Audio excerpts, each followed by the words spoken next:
Lilian Soto, ¿cómo estás, querida Lilian? Hola, buenos días, Leo, a vos y a quienes te ven y te escuchan. Qué gusto que estés aquí con Igualmente. nosotros, nosotres. Bueno, Lilian, vamos a hablar del golpe parlamentario. Yo me acordaba de una situación que cuando tengo que hablar de mí nomás un ratito, porque cuando fui candidato en el 2018, en el 2017 hice una recorrida por distintas referentes políticos, me fui a hablar contigo, tu departamento, y, y vos me dijiste no te puedo apoyar, Leo, sobre todo porque el Partido Liberal, Efraín a la cabeza, formaron parte del golpe parlamentario y las consecuencias de ese golpe son gigantescas. Y hoy, 12 años más tarde, las consecuencias se ven cada vez peores, ¿no? De esa destrucción, digamos. Y me quedó eso mucho en la cabeza. Primero me dolió que no me apoyes, pero segundo, esa reflexión que hiciste que fue muy directa. Y quiero volver a ese análisis, digamos, de lo que significó el golpe parlamentario y las consecuencias actuales.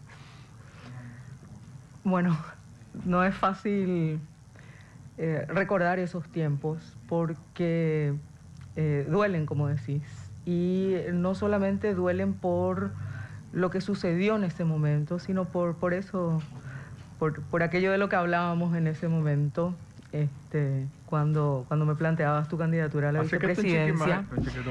Decía que, sobre todo por aquello de lo que hablábamos, que se trata de las consecuencias de lo que sucedió ese 22 de junio del año 2012. Y acá quiero quizás hacer algunas precisiones iniciales. Siempre hay que saber desde dónde se habla, quién habla y desde dónde habla. Yo hablo desde lo que es mi experiencia, mi historia. Soy una mujer de izquierda, feminista.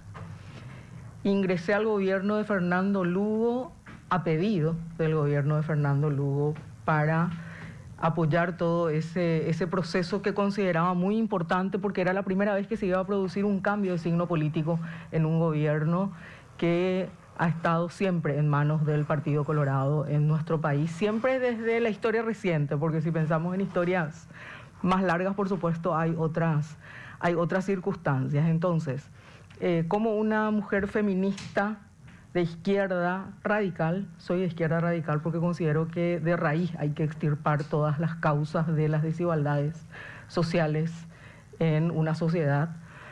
¿Cómo ingresa a un gobierno de esas características de un obispo, la institución más patriarcal de la historia de la humanidad? Porque de eso se trata. La Iglesia Católica ha sido responsable de todo lo que ha implicado el lugar de las mujeres como sumisas, excluidas de lo que es el espacio público, su rol exclusivamente en la maternidad como cuidadoras y como responsables del hogar ha sido el rol exaltado por parte de la Iglesia Católica. En consecuencia, tiene una responsabilidad enorme en todo lo que es la restricción de derechos de las mujeres. Así que para alguien como yo no fue fácil ingresar a un gobierno así, pero lo decidí conscientemente, con un equipo, por supuesto, con un equipo de compañeras que decidimos aportar a las posibilidades de que nuestra sociedad se transforme, tenga al menos algunos elementos de transformación. Porque, claro, veíamos, como creo que veía cualquier persona que hacía un análisis sobre la sociedad paraguaya, que nos encontrábamos en un proceso de estancamiento absoluto, en ese momento de estancamiento, pero con grandes posibilidades de retroceso, que es lo que estamos viviendo ahora, porque la democracia nunca se produjo en Paraguay desde el momento en que fue tutelado el proceso posterior a 1989 por el mismo partido que había sostenido la dictadura tronista durante 35 años. Como un sector que ha sido responsable de una dictadura, que ha sido responsable de la creación de élites económicas en el país basadas en cuestiones vinculadas al latrocinio estatal del Estado, puede tutelar una democracia. Es decir, puede hacer cambios para que se produzca una democracia. No puede. Y eso es lo que sucedió, no pudo. Se intentaron algunas cuestiones, algunos acuerdos y pactos que fueron sistemáticamente rotos, incluso internamente, dentro de su propio partido por la ANR.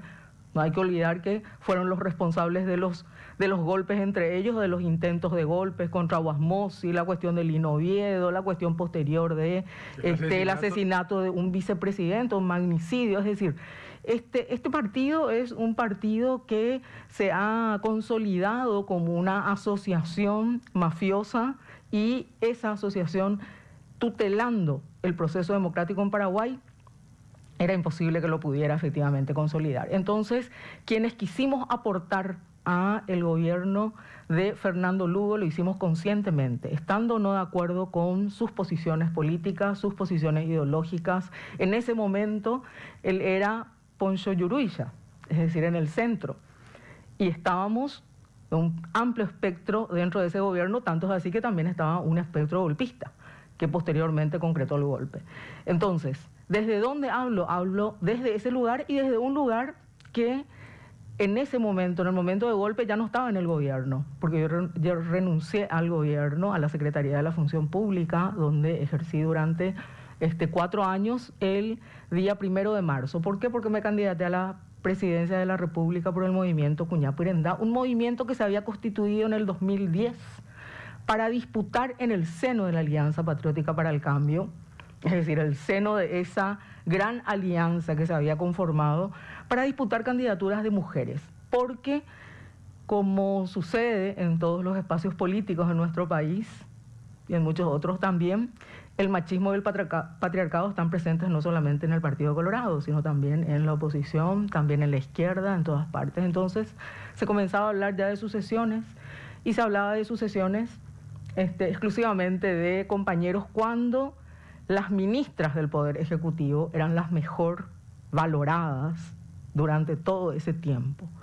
Quienes habían realizado, o habíamos incluso, me incluyo, un trabajo sistemático de transformación estatal y de políticas públicas. Y se seguía hablando de hombres como candidatos, e incluso alguno quería modificar la Constitución para la reelección de Fernando Lugo. Entonces conformamos Cuñapirendá, yo me candidaté, y el 1 de marzo renuncié. El 8 de marzo presenté mi candidatura. Y unos meses después se produce el golpe. Es decir, estaba fuera del gobierno. Estaba viendo lo que sucedía y estaba haciendo el análisis, como mucha otra gente estaba haciendo ese análisis sobre lo que estaba pasando en el momento. Entonces, ahora voy a eso porque te cuento todo esto porque me parece que hay que saber quién está hablando y por qué y desde dónde. Es decir, no el quién soy yo, no pasa por ahí, sino que digamos, qué circunstancias rodeaban a el análisis. Vamos a quedarnos ahí porque un ratito nada más para entender por qué se da el golpe, ¿no? Y después volvemos a las consecuencias. Obviamente el detonante mayor fue la matanza de Curuguatí, donde prácticamente se le culpó a Lugo, digamos. En mi opinión, esa fue la excusa. Claro, fue creada una circunstancia que vino a ser utilizada, pero no a ser utilizada porque existió de hecho, sino porque se la creó de alguna manera. Y creo que muchas de las cuestiones que sucedieron después dieron la razón a ese análisis. Se la creó para hacer ese golpe, para tumbar a un gobierno que con todas sus falencias estaba colocando algunas de las cuestiones que son claves para una transformación estructural en una sociedad. Y cuando hablo de transformación estructural, estoy hablando de modelo económico productivo, estoy hablando de aquello que significan las cuestiones de los nudos duros de los sistemas de poder. Los sistemas de poder están constituidos por fundamentalmente los actores de poder fáctico. Es decir, aquellos, no precisamente los que se encuentran en los espacios de poder político representativo, puede a veces coincidir como hoy, pero en general son esos poderes que operan para que sus intereses sean intereses que tengan la prioridad de un gobierno determinado. Y los poderes económicos son poderes muy claros, ¿verdad? Entonces, ¿qué pasa? Ese montaje, Lilian, fue tan bien hecho, digo yo, ¿no? Porque al unísono todos le culparon a Lugo. Y después, ya el viernes tira a Cartes todavía sin entrar en la arena política, que tiene que haber un juicio político. Él fue el primero que tiró así como públicamente. Y después la iglesia le pide la renuncia. Estamos hablando, por eso Leo, creo que es importante el análisis de los actores. Los poderes fácticos, no, el poder fáctico no es solamente el económico. ¿Cuáles son los poderes fácticos? Las iglesias son poderes fácticos claves en una sociedad. Los medios de comunicación son poderes fácticos, crean realidades. Lo que los medios de comunicación dicen es lo que se expanden. Entonces acá teníamos 3 poderes fácticos que estaban claramente coluidos, yo creo que ya antes, para intentar que ese gobierno no continúe. Y había algunas cuestiones que otros compañeros te van a contar, porque estaban más en ese día a día, pero que estaban sucediendo. Se estaban comenzando a hacer los catastros de las tierras en Paraguay, que es una de las cuestiones claves para que puedas tener realmente una restitución de tierras a aquellos que fueron despojados históricamente de todo lo que son las entregas de tierras que se produjeron en Paraguay. Entonces hubo muchas cuestiones que ese gobierno comenzó a colocar, otras que no pudo, que no sabía, que no podía, que no tenía los actores para hacerlos, pero entre las cuestiones que se estaban comenzando a colocar, creo que estaban molestando de una manera demasiado importante a esos poderes fácticos.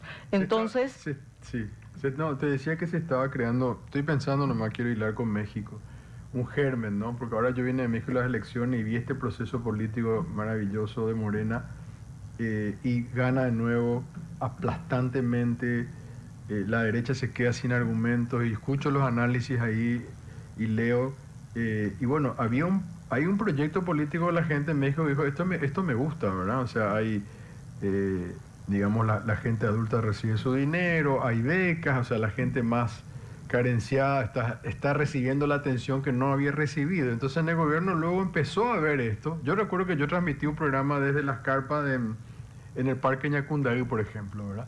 O sea, ¿en qué momento un gobierno manda unas escuelas móviles, digamos, a un lugar donde se estaba ocupando un parque porque había un señor que era favero, que estaba destruyendo el parque? Es decir, habían como pequeñas gérmenes, digamos, que podía ir cambiando la cosa. Y obviamente hay gente que dice, esto no va.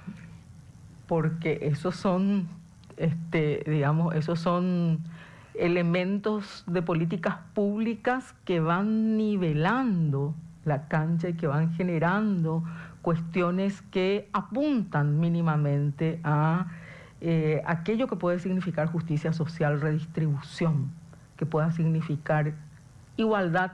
Estoy colocando algunos de los términos técnicos y otros de los términos más políticos. Si decimos igualdad, si decimos justicia social, estamos hablando de políticas redistributivas. ¿Y qué significa políticas redistributivas?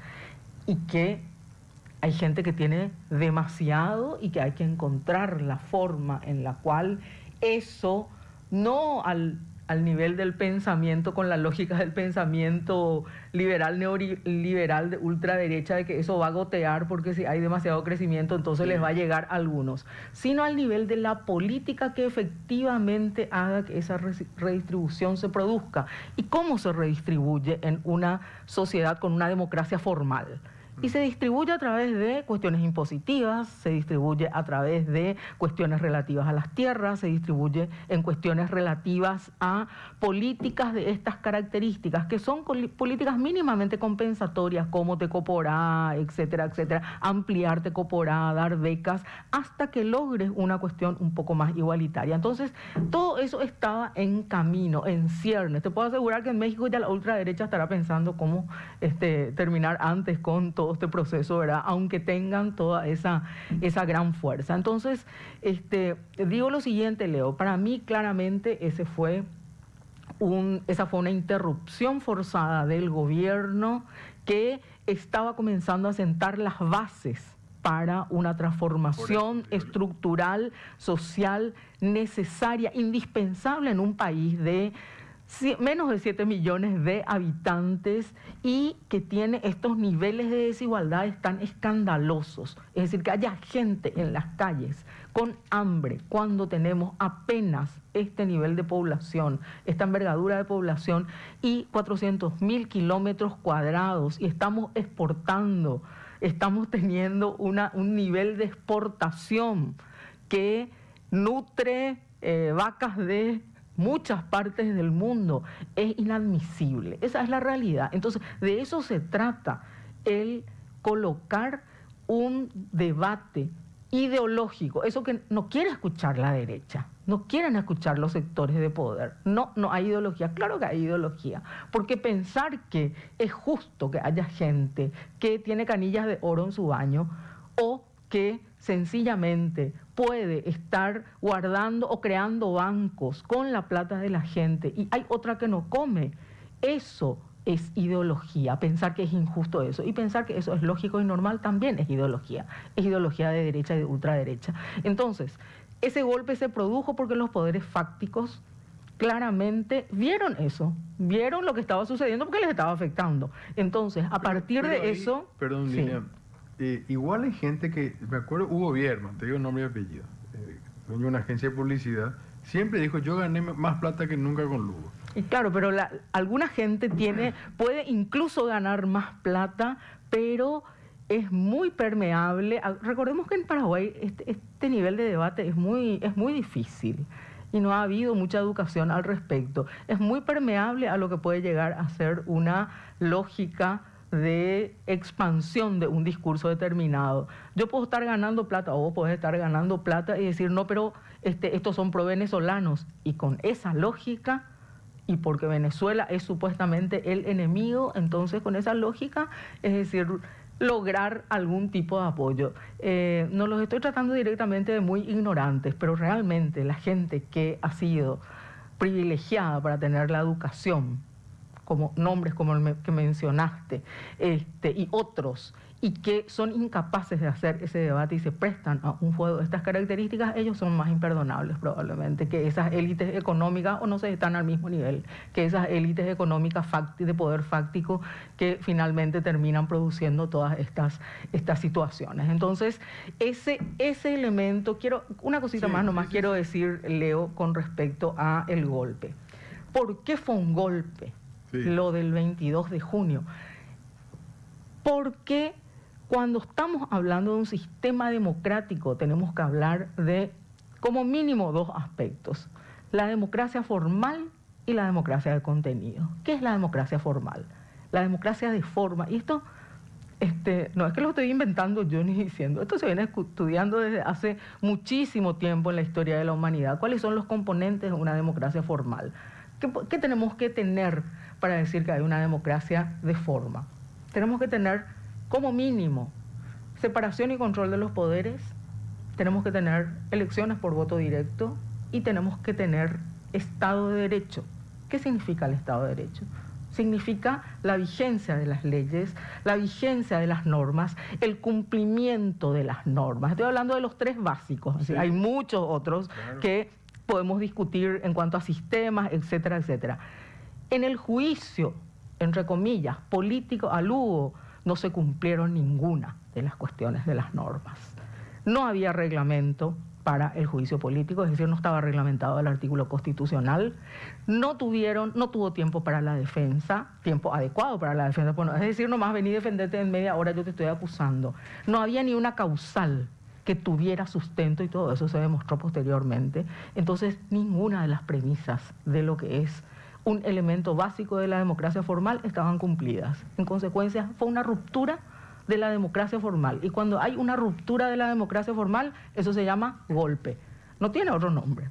Es decir, claro, decir todo lo que quieras, sí, pero no tiene otro nombre. Es que era una discusión, recuerdo, por eso estaba diciéndolo a mi papá, era una discusión que algunos, lastimosamente también, bueno, no voy a dar nombre en este caso, pero algunos que anteriormente eran de la izquierda, argumentaban en algunos medios, decían, no, pero para que haya golpe tiene que ser tanques, tiene que haber militares en la calle. Ese era el típico golpe, digamos, de los años 60, 70, o sea, es como que creían que solamente de esa manera, con armas, hay un golpe, y no es así. No creo que hayan creído en realidad en eso, sino simplemente nomás fue su justificación, porque hubo gente que hizo el golpe por una cuestión clara, conceptual en términos ideológicos, ¿verdad?, de lo molesto que estaba haciendo el proceso de inicio de transformación que se estaba dando, germinal durante el gobierno de Fernando Lugo. Hubo otra gente que lo hizo por venganza, hubo otra gente que lo hizo por resentimiento, hubo otra gente que lo hizo porque no tuvo lo que quería durante el gobierno de Fernando Lugo. Entonces hubo muchas cuestiones que se conjugaron y los actores que planifican este tipo de cosas, que planifican porque tienen claro que lo que quieren es que desaparezca un gobierno de esas características, juegan con todo eso. Conocen todas las debilidades de los muchachos y las chicas. Hoy tenemos que ver eso. Conocen las debilidades de cada uno de los parlamentarios y parlamentarias como para saber a quién le tienen que comprar, a quién le tienen que hacer deber, a quién le tienen que sacar un video de tales o cuales características, y juegan de la misma manera todos los actores de la ANR, porque todos son actores mafiosos, es decir, no es solamente el cartismo el que juega así. Sus otros oponentes juegan de la misma manera. Todos saben que le tienen que filmar a alguien como para el día de mañana chantajearle. Entonces,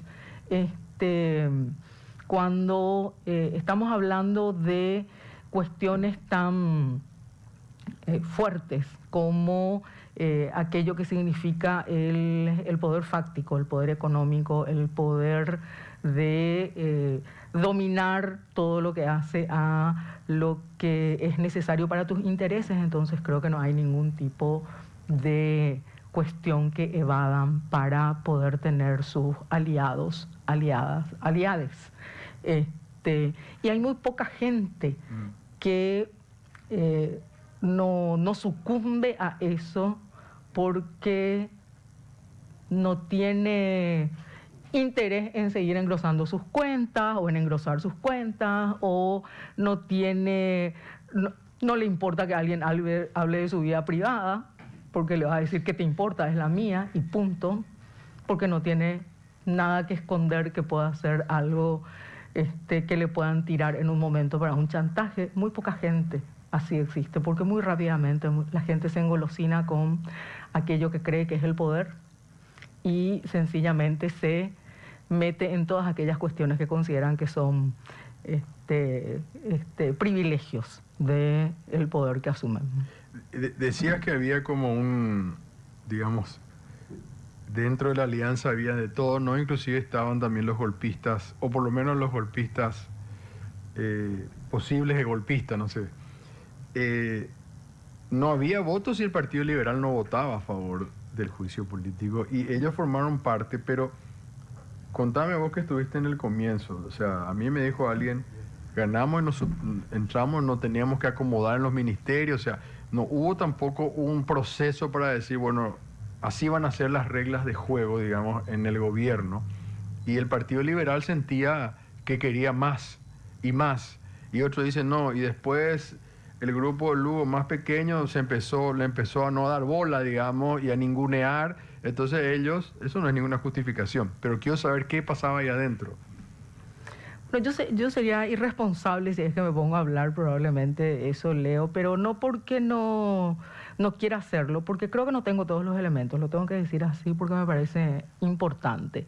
Yo formé parte del gabinete del Poder Ejecutivo dentro de la Secretaría de la Función Pública para llevar adelante el proceso de profesionalización del funcionariado público. Es decir, con eso te digo que hay cuestiones gubernamentales que no las manejo totalmente. Y políticamente, Puñapurendá ingresó, es decir, apoyó, Avancemos. Yo tenía en ese momento, formaba parte de un movimiento que se llamaba Avancemos. Apoyamos la candidatura de Lugo diciendo hay que cambiar esto. Luego formamos parte de las mesas de diálogo de la Alianza Patriótica para el Cambio. ¿Qué es lo que sí puedo decir? ¿Qué es lo que sí puedo decir en términos analíticos, te digo, porque no me gusta ser irresponsable en esto? Uno, que había una disputa enorme de poder entre los diversos sectores dentro del propio gobierno. Dos, hubo gente que siempre quiso el lugar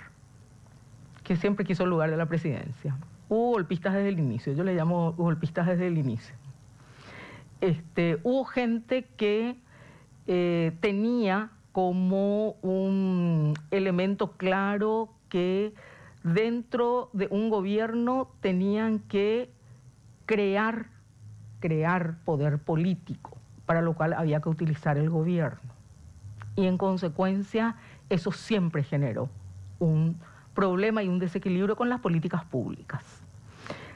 A partir de eso, te puedo decir que yo creo que efectivamente hubo gente que no estaba contenta dentro del Partido Liberal, o quizás todo el Partido Liberal, con lo que tenía como poder.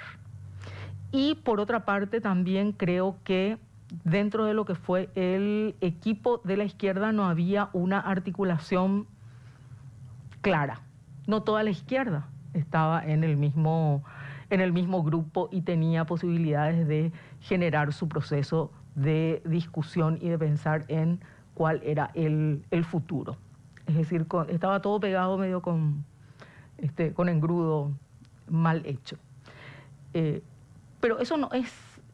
A ver, yo no veo eso como el problema principal de un gobierno, porque un gobierno tiene que poder hablar con todos los sectores, incluso reunir en su seno. No puede ser de un solo signo cuando es una alianza de estas características. Y yo si algo le reconozco a Lugo, al menos desde mi parte, es que cuando alguien quería hacer sus planes y los hacía y los ejecutaba, él lo apoyaba. Quizás no era una persona que tuviera todos los elementos de política pública para dirigir todas las instituciones, pero quien tenía el interés podía hacerlo.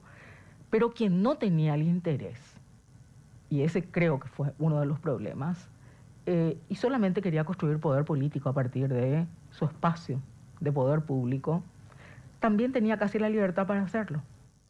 Entonces ahí comienzan a generarse las disputas entre los sectores que tenían poder en un lugar, poder en otro lugar, y si esos poderes tenían o no las posibilidades de sobresalir unos de otros, porque ya se jugaban. Es decir, hay gente que desde que empieza a gobernar comienza a pensar en las siguientes elecciones, que no es que no hay que pensar en las siguientes elecciones, pero mientras tenés que generar tu proceso de efectivamente resolver los problemas de la gente, y creo que ahí hubo un problema grave con el Partido Liberal, en mi opinión. Y eso también tiene que ver con dos que fueron ministros, que eran Efraín y Rafael Filisola, uno del Interior y Obras Públicas. Estamos hablando de dos ministerios enormes, fuertes, gigantes, que después se convierten en candidatos en la siguiente elección. Lugo sentía, y su equipo, su entorno, te pregunto también a vos, que ellos ya estaban formando esa idea. Ahí había un germen también de la próxima elección, digamos. Bueno, había muchos gérmenes de las próximas elecciones. Todos nos estábamos organizando políticamente para pensar en qué haríamos. Por eso te comentaba que, por ejemplo, nació Cuñapurendá. Cuñapurendá nace con todas las mujeres que estábamos en el gabinete en ese momento, incluida Esperanza, que después formó el Partido Participación Ciudadana, incluida Gloria. Estábamos todas las mujeres que progresistas, ¿verdad? Porque había algunas de derecha que no estaban, como la ministra de Turismo en ese momento, ¿verdad? Sí, entonces estábamos pensando todas en, bueno, cuando discutamos esto tenemos que hacerlo de una manera en la cual generemos un proceso democrático abierto. Algunas pensábamos eso, es decir, lo que acá hay que hacer es este proceso, y otros pensaban quizás en la lógica que históricamente se ha manejado en la política, que es más la cuestión conspiracional, que es más la cuestión de clientelismo y prebendarismo. Y hay muchos nombres que estuvieron, de los que se pueden mencionar, que estuvieron en esas mismas circunstancias, porque una lógica es pensar en un proceso de construcción política participativo, un proceso de construcción política abierto, de una discusión que vaya generando, bueno, cuáles son los criterios, cómo se va a elegir las candidaturas, qué tipo de programa vamos a llevar, vamos a avanzar o no en esto que estamos haciendo en este momento, vamos a profundizar esto, vamos a dejar de lado esto, vamos a discutir tal cosa. Y otra cosa es decir, vamos a ver si es que yo construyo a partir de este espacio del Poder Ejecutivo mi clientela, mi equipo, y con este equipo que estoy construyendo entonces tengo más fuerza ahí como para disputar la candidatura. Son lógicas diferentes. Y esas lógicas creo que estaban todas presentes en ese momento. Y cuando viene el proceso antes de la elección de Lugo, yo recuerdo que Pedro Fadul, había dicho a mi papá, el diario ABC Color le dio como 20 tapas a Lugo. Era como que siempre ABC también quería un cambio, ¿no? Por más que tenga su visión de derecha. Y después empieza el ataque, ¿no? Después, una vez que suena el poder, después ya empieza a ser el amigo del EPP, no sé qué, empiezan las fotos, empieza toda esa distorsión, digamos, ideológica o distorsión adrede, ¿no? Para generar esta situación. Y empiezan a haber hechos que le van desgastando al Lugo. Algunos, bueno, aparece su Semana Santa donde él admite que tiene un hijo. Ahí hubo un quiebre muy grande. Ahí me acuerdo de Omar Apuril, porque él dijo, sí, no puede ser que nos mintió de esta forma. Y después me acuerdo un momento muy duro cuando él tiene cáncer y había gente que ya pedía que él salga del gobierno. Y yo decía, pero esto no puede ser. En el Parlamento pedía. Abiertamente, sáquenle a Lugo, sáquenle a Lugo. O sea, la sed de poder de ocupar la presidencia del Partido Liberal ya empezó en persona, no sé si, no quiero decir nombre porque por ahí me estoy metiendo la pata, pero bueno, recuerdo que había gente en el Parlamento que eran titulares de los diarios, sáquenle a Lugo como sea, y el tipo estaba haciendo un tratamiento de cáncer. Sí, creo que para analizar un poco esos hechos hay que mirarlo en términos también de una cuestión global. En un periodo de 5 años, de 4 años de gobierno como fue es imposible que no existan crisis. Es decir, los gobiernos se caracterizan por tener crisis. Es decir, eso es, cuando se estudia administración pública, y tuve la ventaja del privilegio de poder estudiar administración pública, uno de los elementos claves es entender la diferencia entre la administración pública y privada. Y una de las cuestiones centrales de la administración pública, de la diferencia con la privada, es que la administración pública siempre tiene crisis. No puede no tener crisis. ¿Por qué? Porque está la sociedad en general, porque están los actores, porque la vida privada de la gente, de los actores principales le importa a la sociedad, etcétera, etcétera. Y por muchas otras cuestiones. Entonces, hubo muchas crisis en este gobierno. Para mí la más dura, como para Gloria y para otras mujeres feministas que estábamos en el gobierno, fue la paternidad irresponsable. Es decir, no la mentira o no. A mí un obispo me miente siempre. Es decir, yo parto de la base de que la Iglesia Católica miente. Porque si es que me fijo en todo lo que ha dicho históricamente en términos de, no sé, que los indígenas no tenían alma y les reconocieron después que las mujeres son tal cosa, etcétera, etcétera, claro. Está ahí la lógica de la mentira. No pasa por ahí. A mí no me mintió Lugo. Pero la paternidad irresponsable es algo inadmisible para quienes trabajamos por los derechos de las mujeres y los derechos humanos en general, los derechos de la niñez y la adolescencia también. Y si hubiese habido pruebas de abuso sexual, ya es otra historia. Y cuando estamos hablando de abuso, estamos hablando de niñas. Entonces, para mí fue uno de los momentos más duros. Tuvimos que discutir quienes estábamos, las ministras feministas, voy a llamarlo así, o secretarias feministas, si continuábamos o no en ese gobierno. Y, por supuesto, lo que hicimos fue confrontarlo a Lugo. ¿Qué es lo que sucedió? Y Gloria lo sabe perfectamente. La refiero siempre porque, claro, imaginemos que ella era ministra de la Mujer, nada más y nada menos.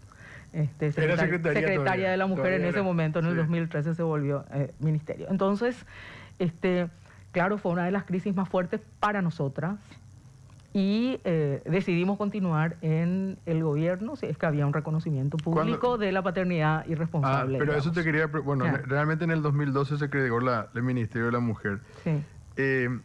Cuando sí le enfrentamos a Lugo, se fueron y le... Se confrontó a Se Lugo. confrontaban, digamos, se fueron ustedes a hablar con él. Se habló con él.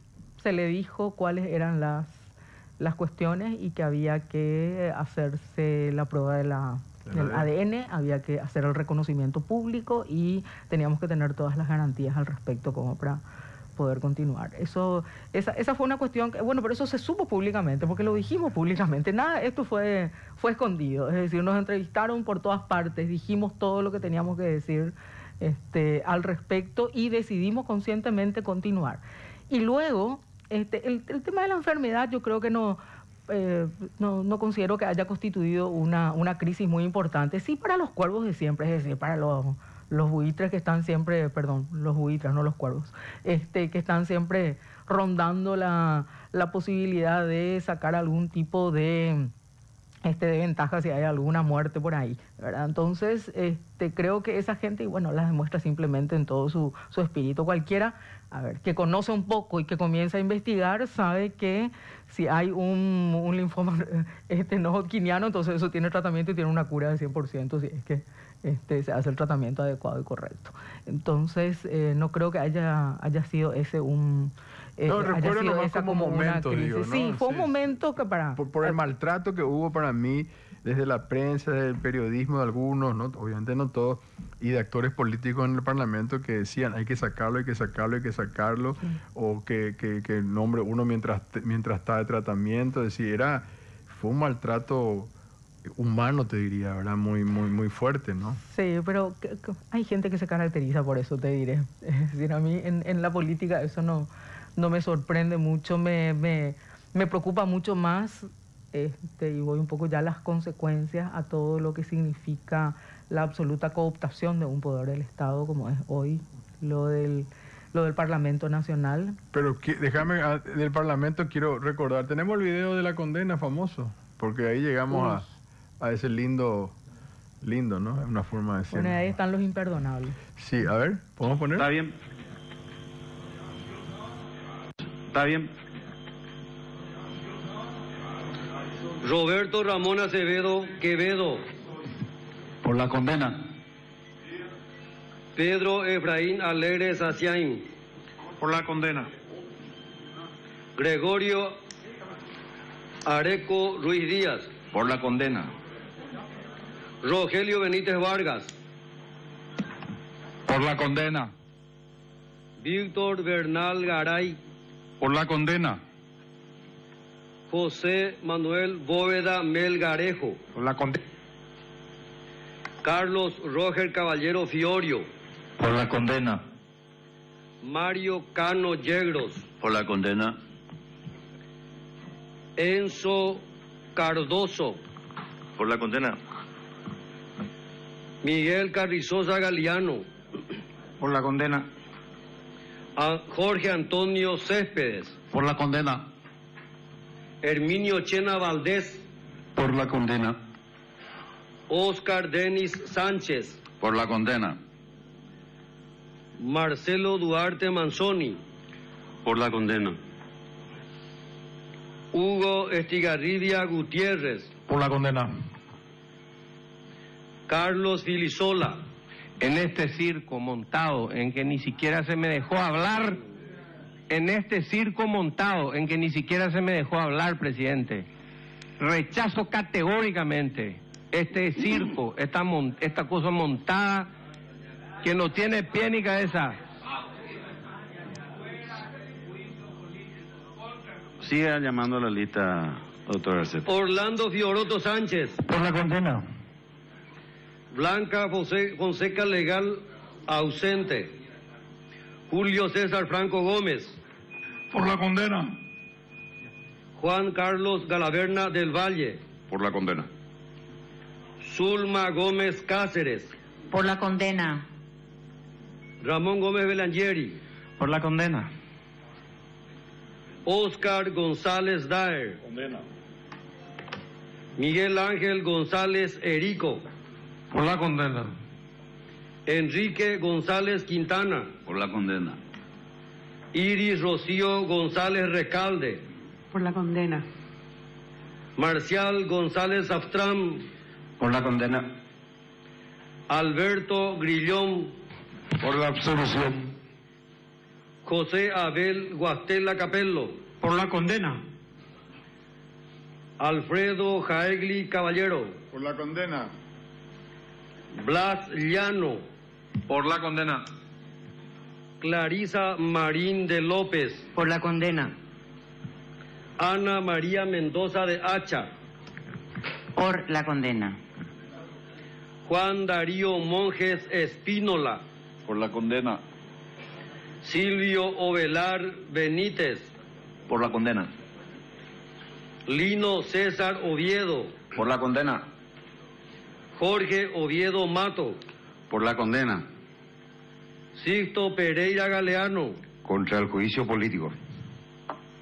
María Digna Roa Rojas. Por la condena. Miguel Abdón Zaguier Carmona. Por la condena. Lilian Samaniego González. La condena. Alfredo Stroessner Domínguez, ausente. Julio César Velázquez Tillería. Por la condena. Lucio Vergara Ríos. Condena. Luis Alberto Wagner Lescano. En defensa de la democracia, por la absolución.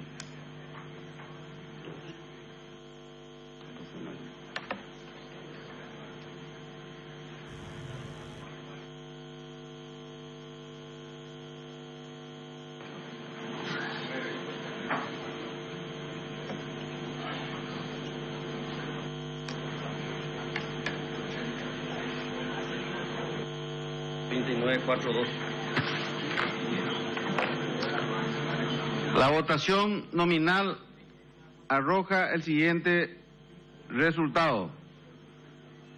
2 ausentes, por el rechazo 4 votos y por la condena 39 votos.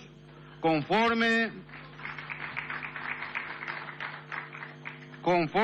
al resultado de la votación nominal, se declara culpable al acusado Fernando Armindo Lugo Méndez y por lo tanto queda separado de pleno derecho de su cargo. Se hará las comunicaciones correspondientes.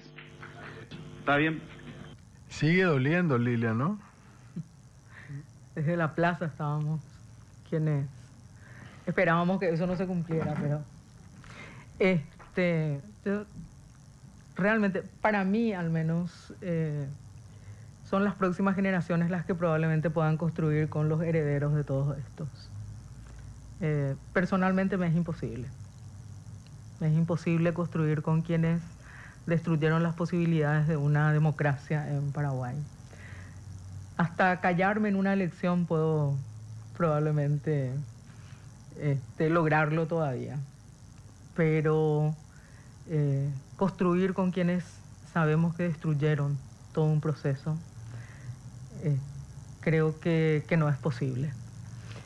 Entonces, sí, duele. A mí me duele muchísimo, no por Lugo, por lo que significó para nuestro país, por las consecuencias que hoy tiene, por ver que hoy estamos en manos de la mafia, por ver que hoy estamos en el 4º lugar en crímenes vinculados a el narcotráfico, por ver que estamos hoy en una situación en la cual los derechos de las mujeres, de las personas LGBTI, los derechos de todas las minorías y los colectivos históricamente excluidos están amenazados nuevamente porque utilizan ese tema para colocarlo como una cortina de humo ante todo lo que siguen haciendo para manejar económicamente los recursos del Paraguay. Y en realidad quienes hicieron ese voto son los responsables de haber destruido toda posibilidad, porque no se levanta una sociedad después de haber tenido un tiempo como ese tan pequeño no se levanta nuevamente, se consolidó todo lo que hace a un sistema de opresión en Paraguay. Eso es lo que sucedió. Porque se necesita tiempo para poder modificar las cosas. Se necesita educación, se necesita debate. Y acá lo que tenemos hoy es autoritarismo. Y ahí se pusieron los gérmenes del autoritarismo. Nuevamente, es decir, se revivieron en realidad. Porque si hablamos de autoritarismo, tenemos todo el tiempo histórico que vivió Paraguay. Pero en nuestro tiempo,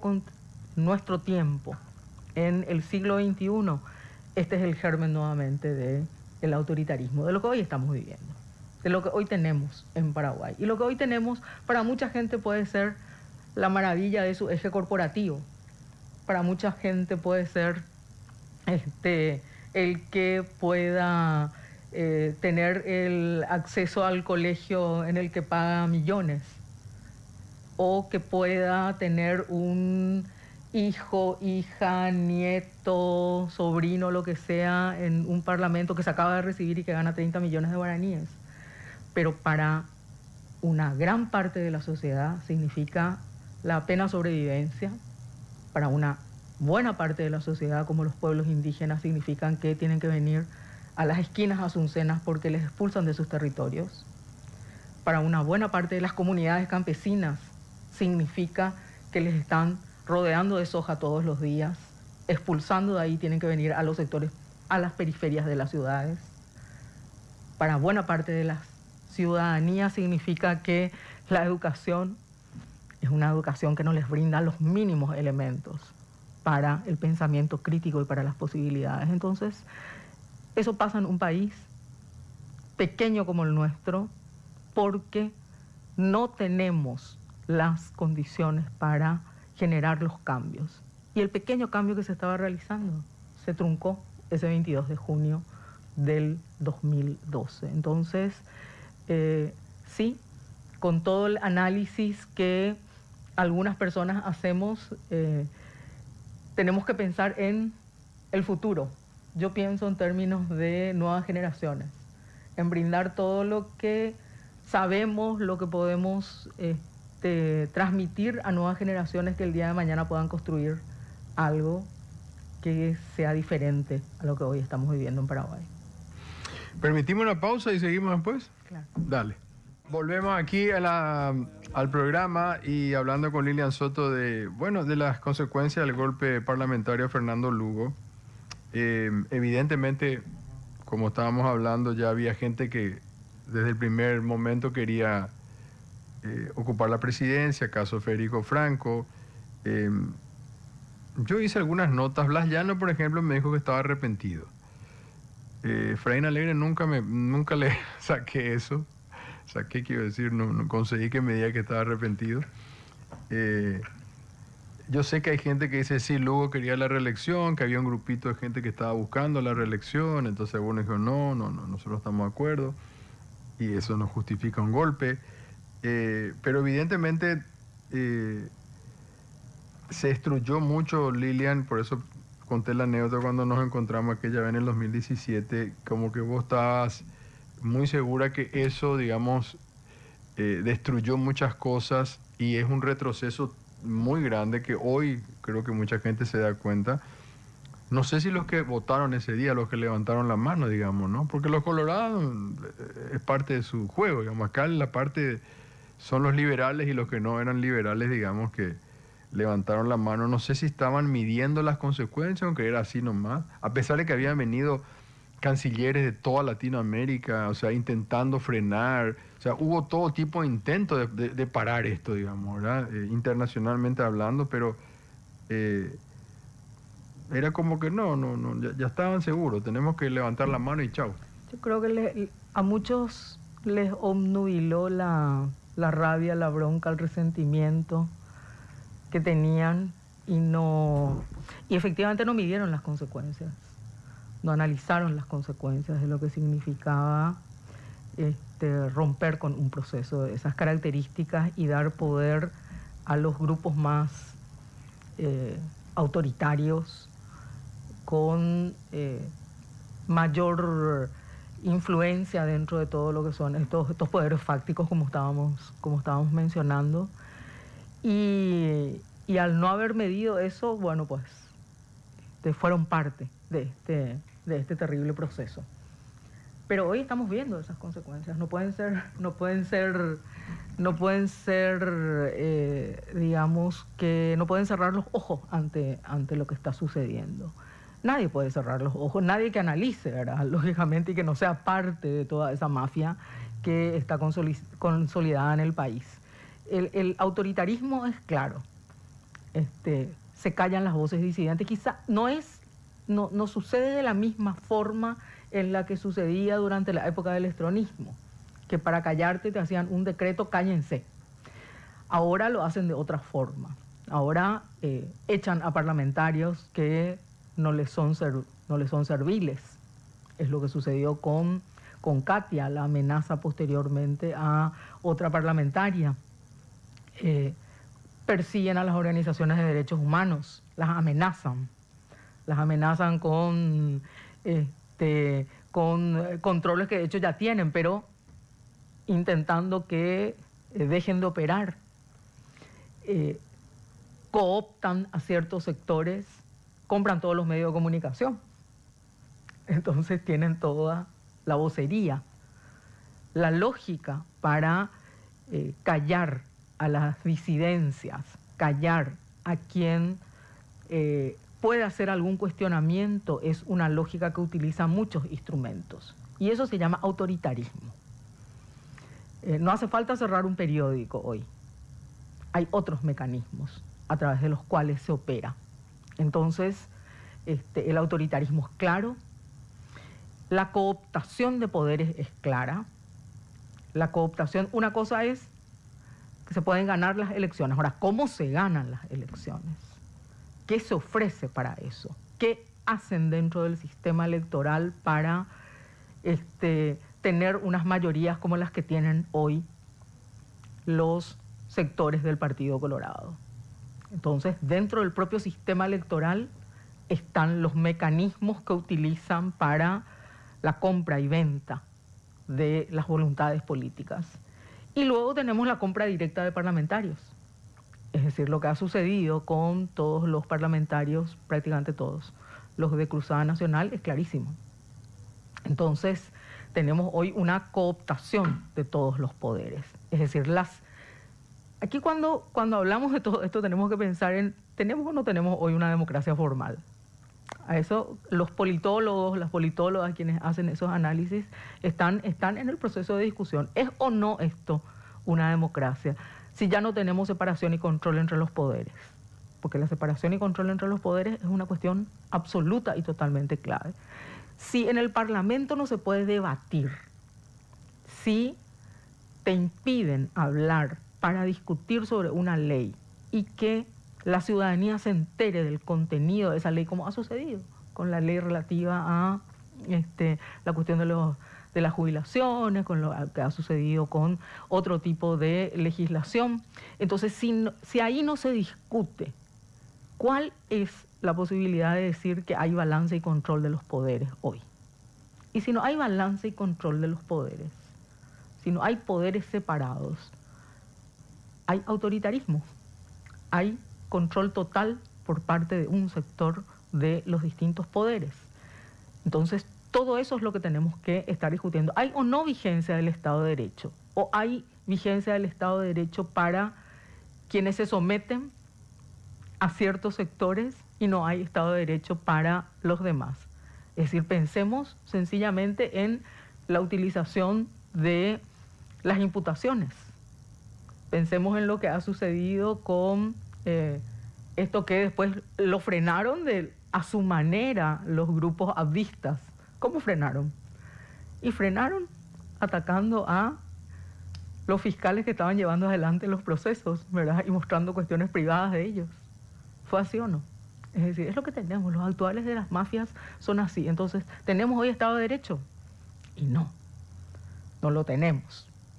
¿Tenemos elección por voto directo? Tenemos una elección por voto directo, pero ¿qué opera dentro de esas elecciones? ¿Se controla o no se controla el flujo del dinero? ¿Existe o no existe un límite a eso? ¿O resulta que el dinero es lo que está haciendo que surjan liderazgos en el país y se elijan liderazgos? Entonces, hay todo un debate sobre la democracia que tenemos. Ya no estoy hablando de la democracia de contenido, es decir, decía que cuando estamos hablando de democracia tenemos que hablar tanto de la forma como del contenido, es decir, el continente y del contenido, de la forma, de todo el marco formal y de aquello que implica qué es un sistema, para qué está la democracia. Entonces, el marco formal es esto, Estado de Derecho, esto de lo que estábamos hablando. ¿Tenemos o no tenemos esto? Y si hablamos de contenido, es decir, en contenido tenemos que sí o sí referirnos a participación, diversidad, igualdad. ¿Y por qué tenemos que referirnos a esos contenidos? No es por un invento de cualquiera o porque el lobby LGBTI o porque las feminazis, la Agenda 2030. Es decir, hay que partir de los conceptos claros. ¿Qué es el Estado? El Estado es la organización de toda la sociedad, de toda la población. Como cualquier organización, tiene fines, tiene estructuras. Y cuando hablamos de una organización que incluye a toda la población de un territorio determinado, que eso se trata, el Estado, es la organización a la que todos pertenecemos sin que nadie nos pregunte si queremos pertenecer. Es decir, nacemos en territorio paraguayo y somos parte de la organización estatal llamada Paraguay. Si estamos todas las personas incluidas en la organización estatal llamada Paraguay, el objetivo de esa organización no puede ser otro que el bien común y que todas las personas que estamos, con todas nuestras diversidades, nuestras procedencias en términos de comunidades, nuestro sexo biológico, nuestra identidad de género, nuestra orientación sexual, nuestro color de pelo, nuestra edad, con toda nuestra diversidad, tengamos que tener los mismos derechos.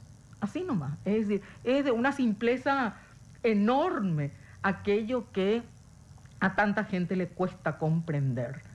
Es decir, cuando tenemos ¿para qué tenemos un sistema democrático? Para que el Estado cumpla con su función. Y la función del Estado es el bien común, y el bien común significa que todas las personas que estamos en una sociedad tengamos derechos, la pasemos bien, podamos tener nuestras necesidades básicas satisfechas con diversos mecanismos. Y ahí sí se discute ideológicamente qué mecanismo lleva cada uno, cómo lo coloca, y ahí discutimos si es que tenemos que colocar o no políticas redistributivas, o tenemos que colocar, y ahí gana uno que dice no, tal cosa, tal cosa. Pero la cuestión es que ese Estado cumpla con sus funciones. Entonces, si un Estado como el paraguayo hoy niega la diversidad, niega los derechos a las personas de los pueblos indígenas, porque se los niega desde el momento en que tienen que estar mendigando en las esquinas porque les expulsaron de sus tierras, si niega los derechos de las comunidades campesinas, si niega los derechos de las personas trans y no le brinda educación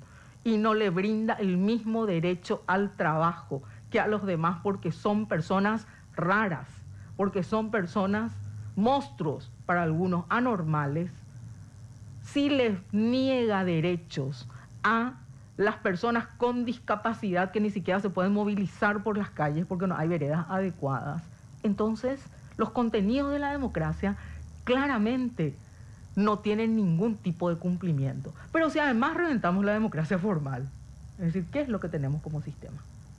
Entonces me parece que todo ese debate es un debate clave que hay que darlo, y el lento proceso de construcción de ese sistema democrático que se dio entre 1989 y 2012 fue interrumpido, y a partir de ahí se produjo un deterioro. Y hoy tenemos cooptación de todos los poderes del Estado, hoy tenemos o no tenemos balance y control de poderes, hoy tenemos disidencias acalladas, hoy tenemos ataques a los derechos y a las organizaciones que luchan por los derechos, hoy tenemos ataques a todo lo que significan las posibilidades de derechos de las personas diversas en la sociedad. Hoy tenemos ataque a conceptos, es decir, a ver, tenemos una Cancillería que sacó una resolución diciendo que no se puede decir género, que no se puede decir diversidad, que no se puede decir interseccionalidad, que no se puede decir interculturalidad. Es decir, ¿dónde estamos? No se puede decir en los instrumentos que suscribe el Paraguay, no se puede decir que resulta que vos y yo no tenemos el mismo salario porque se cree, la sociedad piensa que yo soy menos capaz que vos para ciertas cuestiones. Por eso no tenemos el mismo salario. No, es que no tenemos el mismo salario porque vos seas más capo que yo.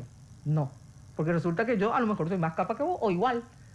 Entonces, y eso se llama género. Eso se llama construcciones culturales de género. Y resulta que se normaliza que una niña, porque ya tuvo la menarca, es decir, la menstruación, entonces, si se embaraza, tiene que parir nomás luego. En lugar de entender que la primera opción tiene que ser la interrupción del embarazo de una niña de 10 años, porque le está frenando su desarrollo y todas sus posibilidades a partir de ahí. Entonces, si no podemos hablar de género, ¿cómo hablamos de violencia contra las mujeres? Basada en género, porque de eso se trata, no es cualquier violencia. No, es la violencia de que a mí me asalten, me roben y me maten. Es si me asaltan, me roban, me matan, pero además me violan. Es porque en mi casa me pegan. Es porque me mató mi expareja o mi pareja actual porque resulta que soy retobada. De eso se trata la violencia de género. ¿Cómo vamos a hablar de violencia contra las mujeres si no hablamos de género? ¿Cómo vamos a hablar de los derechos de los pueblos indígenas si no hablamos de interculturalidad? Es decir, que en Paraguay conviven diferentes culturas de todos aquellos pueblos que están en este mismo territorio y que en consecuencia tienen cosmovisiones diferentes. Y si no dialogamos, ¿cómo vamos a saber qué es lo que hay que hacer para que se genere un proceso que efectivamente respalde sus derechos, reconozca sus derechos, los derechos de los pueblos indígenas y de otras culturas que existen en Paraguay? Eso se llama interculturalidad. ¿Cómo no vamos a hablar de interseccionalidad? Que significa que no es lo mismo que yo, mujer, puedo ser discriminada, pero resulta que si soy mujer, si soy indígena y si además tengo discapacidad, una discapacidad, y si por ahí soy lesbiana o trans, entonces lo que vivo es muy diferente. Lo que vivo es muy diferente a lo que vive una mujer burguesa de clase media alta. Puede vivir una violencia de género, pero vive la violencia de otra manera, que es la violencia que vive quien tiene otros cruces de factores que en ese lugar en el que se cruzan genera realidades y experiencias diferentes. Eso es interseccionalidad. ¿Cómo no vamos a hablar de diversidad? Es decir, no somos diversos, diversas. No somos diferentes todos. Y esa diversidad no hay que reconocer. Bueno, la propia Cancillería de Paraguay ya tiene un documento que dice estos términos no se pueden utilizar. Hay que sustituirlos.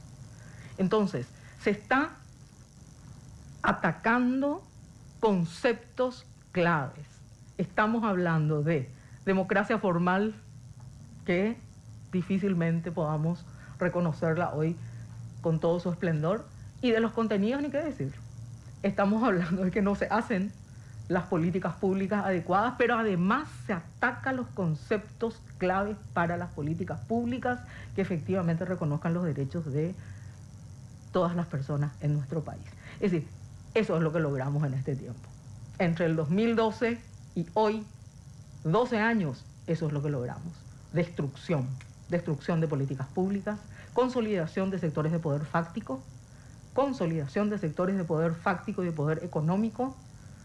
Logramos normalización nuevamente de todas aquellas cuestiones que se relacionan con el abuso de poder. Hemos logrado nuevamente la consolidación del autoritarismo y su normalización. Es decir, escuchar a un parlamentario colorado hoy decir que van a hacer lo que se les da la gana, eso se llama autoritarismo. No tiene otro nombre. No tiene otro nombre. Entonces, esa es la situación. Hay que reconocerla. Y de esto hay que hablar, porque para superar las cosas hay que reconocerlas. Si no las reconocemos, ¿cómo vamos a superar? ¿Cómo vamos a discutir sobre esto? A muchos, algunos no nos van a hacer callar probablemente. Vamos a seguir enseñando y vamos a seguir diciendo todo esto en donde podamos, no importa. Es decir, no cierran las redes, no cierran los medios, vamos a hacerlo seguramente en pequeños grupos, en grandes grupos, en lo que fuera. Porque de esto hay que hablar, o si no es sencillamente el silencio en una sociedad para que unos cuantos que abusan del poder, que han consolidado un sistema de estas características, continúen de esta manera, además, con una expansión de 2 o 3 cuestiones que son claves en lo que se denomina un cronosistema. Un cronosistema es el tiempo, digamos, en qué tiempo nos encontramos, cuáles son los elementos de este tiempo. Y hay 2 elementos que son hoy muy claves. La cultura de la impunidad. Cuando la impunidad se vuelve algo normal en una sociedad, y claro que digamos que hace que la gente no solamente se sienta desesperanzada, sino que no tiene ya nada que hacer. ¿Para qué va a hacer algo si igual no va a pasar nada? La cultura de la impunidad es algo que está expandido y lo expanden cada vez más los propios actores que tienen hoy el poder político con alto impacto, porque tienen los lugares desde donde hablar, tienen los medios, etc. Y además, otra cuestión que es terrible y gravísimo, que es toda esta expansión de la cuestión aspiracional relativa a la delincuencia. Es decir, el ámbito delincuencial es que te brinda las posibilidades. La lógica y la parafernalia narcodelincuencial es la que te brinda las posibilidades del dinero rápido, de esto, de aquello, eso se vuelve aspiracional para alguna gente. Y eso es un peligro para el futuro. Entonces, hay que hablar, donde sea. Yo estaba pensando, Lilian, cuando te dije cómo no se daban cuenta que estaban interrumpiendo y que iban a venir estas consecuencias, porque era tan lógico que iba a ganar Cartes en la siguiente elección, era tan evidente. Y cuando sube Cartes, empiezan las primeras frases que apuntan a esto que vos estabas contando. Ese fue el germen también, ¿no? Dice, a vos que te hizo Stroessner, te sacó la novia, le dijo a un periodista, creo que era William, no me acuerdo a quién. Usen y abusen del Paraguay, le dijo unos brasileros, ¿no? En una reunión, no sé si fue en el Chaco. Y yo me iba a pegar un tiro en los juegos y mi hijo es gay. Es decir, ahí tenemos 3 frases de lo que era el delineamiento de lo que se venía, digamos. Es como que no sé. Nosotros sabíamos que eso iba a pasar, digamos. Pero además que es parte de algo que tiene una serie de elementos no solamente en nuestro país. Es decir, hay conexiones que son conexiones claras de todo lo que está sucediendo en términos de estos avances ultraconservadores que utilizan justamente estas cuestiones, la demonización y la satanización de la diversidad sexual, de los feminismos, de todos aquellos que en realidad que pelean por derechos, porque en general pelea por derechos quien los tiene restringidos de alguna manera. Las mujeres los han tenido restringidos, las personas LGBTI los han tenido restringidos, los pueblos indígenas también los han tenido restringidos, las personas con discapacidad, y quienes luchan por todo eso tienen que ser demonizados y satanizados y colocados en el rol de el nuevo enemigo. Hoy ya es muy difícil la cuestión del nuevo enemigo solamente la izquierda, entonces ya hay que mezclarlo con el marxismo cultural, con la feminazis, etcétera, etcétera. Y bueno, el grupo cartista, que no es solamente Cartes, ¿verdad? No. Es toda una lógica y una cultura también, tiene clarísimo eso, ¿verdad? Y es lo que está impulsando. Pero bueno, hay que darle batalla, no hay vuelta. Hay que confrontar eso, hay que discutir, hay que disputar y desde los diversos sectores es lo que estamos haciendo. Hay algunos carteles que dicen Paraguay es Dios, patria y familia. Es como... Bueno, esa es una consigna nazi, fascista, perdón. Esa es una consigna fascista. Es decir, Dios, patria y familia es la consigna fascista por excelencia. Entonces, cuando se coloca eso, se está colocando el pensamiento fundamentalista, con fuerza, tratando de que eso sea lo que se expanda en la sociedad. Porque la gente puede creer en su Dios y puede tener espiritualidad, pero eso es algo que no puede ser impuesto a la sociedad. La patria es un concepto que es muy importante en términos de conocer la pertenencia, pero hay otras pertenencias además. Es decir, los pueblos indígenas en Paraguay se consideran pueblos indígenas. Las cuestiones de pertenencia a una región te hacen internacionalista. De hecho, las personas socialistas siempre somos internacionalistas porque sabemos que la emancipación no viene solamente en una sociedad. La emancipación es general o no existe. Los derechos son generales o difícilmente se cumplan y efectivamente haya un ejercicio pleno de esos derechos. Y el tema de la familia es tratar de colocar el elemento de un solo tipo de familia, porque las familias las tenemos todos, todas, todes, y son todas diversas las familias. La familia es con quien construir los lazos de afecto y con quien tenés aquellas vinculaciones que efectivamente te contienen. Y esas familias pueden ser de diferentes tipos. No todo el mundo se lleva bien con toda su familia o se lleva bien con toda su familia. Aparte, me parece que ese simbolito es discriminatorio porque vos ves un papá, una mamá, unos niños o niñas y en nuestro país muchísimas familias están criadas por abuelas, por ejemplo, ¿verdad? O sea, no, eso no representa. Entonces yo digo, una nena, un nene que ve ese logotipo y dice, pero a mí me crió mi abuela, quiere decir que yo no soy familia. No sé, digo, ¿verdad? Claro, o sea, ¿qué trauma le estamos dando? Debe ser terrible y frustrante, ¿verdad? Algunos tuvimos la suerte, probablemente, yo digo que la suerte y el privilegio. A mí siempre me da mucha risa porque yo tengo trolls todos los días por todas partes, ¿verdad? Somos dos.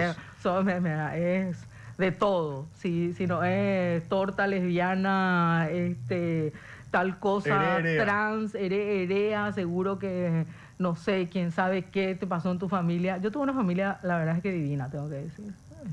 Mi papá fue un papá cuidador, pero desde el inicio. Mi madre murió cuando yo tenía 11 años y mis hermanos eran más pequeños porque soy la mayor.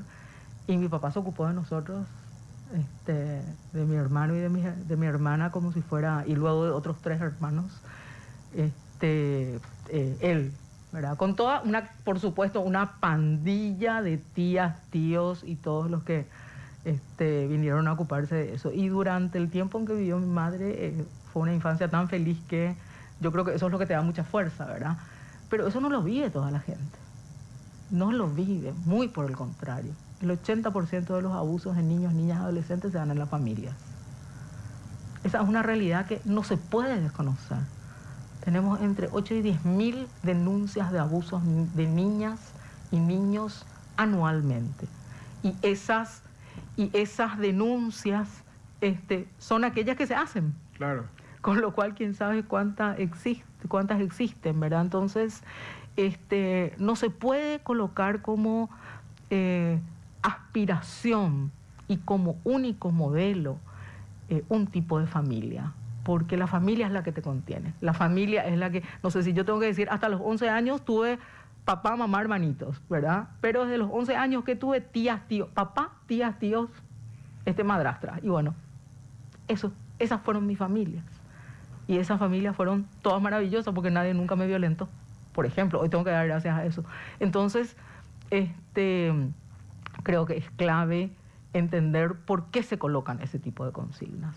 Se colocan cuando hay un pensamiento fundamentalista. Y el pensamiento fundamentalista es el pensamiento que busca ser único. Es decir, que dice, esto es lo único que existe. Y si no estás aquí, estás fuera, sos anormal, entre comillas, y sos desechable. Porque eso es lo que hay que conocer un poco de la historia. ¿Qué es lo que pasó en la época nazifascista? Es decir, lo desechable era eliminado. Es decir, no estamos hablando de lo desechable era oñemboquente. Es decir, le discriminábamos, nomás decíamos qué feo y qué malos que son. No, así empieza la cuestión. Luego los eliminaron casi 11 millones de personas. En la Segunda Guerra Mundial fueron eliminados en cámaras de gases, en asesinatos, en ejecuciones, etcétera, etcétera. ¿Por qué? Porque eran aquellas personas que se consideraban fuera de lo que tenía que ser lo normal, la raza aria, la raza pura, la raza elegida, y los demás, los judíos, los gays, las personas con discapacidad, eliminados. Chau. De eso se trata el pensamiento discriminatorio, y por eso es necesario que hablemos en una sociedad como la nuestra, porque hoy te pueden decir torta de mierda, negra de mierda, negro de mierda, pero mañana viene uno que dice esta torta de mierda no merece vivir y le mete un tiro, como hacen hoy con las trans. Se mueren y nadie investiga, las matan y nadie investiga.